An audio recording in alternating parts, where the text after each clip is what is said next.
taariikhdu tahay 5tii bishii shanaad 2020 anigoo ku hadlaya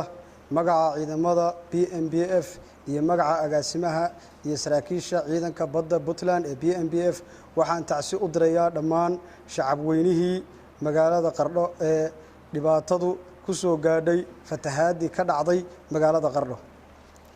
waxaan u rajeynayaa intii dhimatay in Ilaahay samir iyo iimaan naga siiyo hantidii ku burburtayna badal qeyr qaba Ilaahay noogu bedelo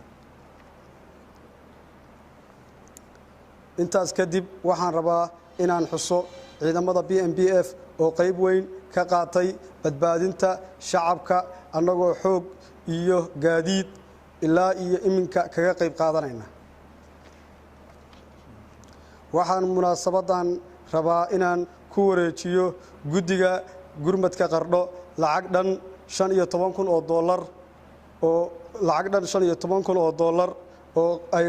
ku deeqeen walaalaheena Imaaraadka iyo ciidanku si hordhaca ugana qayb qaadanayaan samata bixinta shacabka Qardho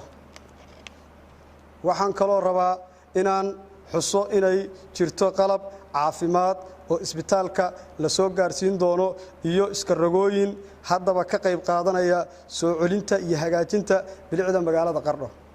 aalamiin wasalaatu wasalaam ala rasuulillaah sallallahu alayhi wa alihi wa sahbihi ajmaciin runtii waxaan la soo gaaray maanta oo ciidamada saraakiil ka tirsan ciidamada BMBF oo wada lacag $15,000 taas oo ay kaga qayb qaadanayaan fatahaadii dadkii ku waxyeeloobay fatahaadii iyo roobabkii ka da'ay magaalada Qardho runtii ciidamada BMBF awalna shaqo fiican bay noo hayeen oo guud ahaan dalka ka shaqaynayeen sidoo kale arrimaha gurmadka iyo gaadiidka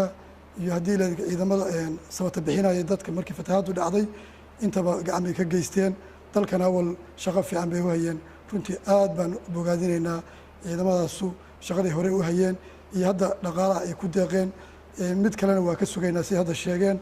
aad iyo aad baa u mahadsantihiin xildhibaanku uu sheegay waxaan aad iyo aad ugu mahadcelinaynaa ciidamada BMBF iyo agaasinkooda dadaalka ay muujiyeen hadda ka hor waxaan filayaa hay'ado badan oo dhinaca dawladda ah ama ciidanka ama madaxtooyada ha noqoto shaqaalaha madaxtooyada ama ha noqoto baarlamaanka waxa weeye hadda waxa ku xigay ciidamada BMBF iyo maamulka BMBF iyagoo iswata way ka dhaqaale badan yihiin qoliyii hore iyaga hadda aad muddo rikoorka inay hayaan oo ay lacag fiican ku tabaruceen la damqadeen sidoo kalena sida xildhibaan Axmed tilmaamayeen ay ka qayb qaateen gaadiidkoodii samata bixintii habeenkii haddana ay wali ka shaqaynayaan nadiifinta iyo burburkii magaalada gaaray dhayadeedii aad iyo aad baan uga mahadcelinaynaa dadaalka ay muujiyeen iyo sida ay isu xilqaameen oo ay ula guntadeen oo ay uga damqadeen walaalahooda ku dhibaatooday aafadii ka dhacday Qardho runtii waxa weeye waana aafo waxay ahayd aad iyo aad u saameysay bulsho badan dhinac dhaqaale burbur iyo dhinac dad ku naf ay ku dhinteen marka runtii gurmadkaas iyo ka qayb qaadashadaas iyo maantay deeqda aad kaga qayb qaadateen aad iyo aad baan idinka mahadcelinaynaa waa ku mahadsantihiin hawsha waa la kala leeyahay annagu aamintaan u qaabilsannahay ducada niman khabiirin ku ah oo culimo ah baa u dhiibaynaa iyagaa wixii ducaa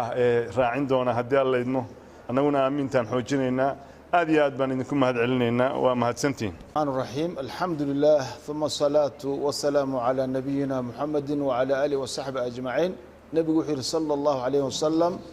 من لم يشكر الناس لا يشكر الله نينك آن أمد أمهد علن إلهي أمهد علن وحكى الله الشيء نينك وناق إذين سمية وإن أدقوا أباد قدان جزاكم الله خيرا إلهي هكو بركي وسنة النبي صلى الله عليه وسلم ciidanka badda Puntland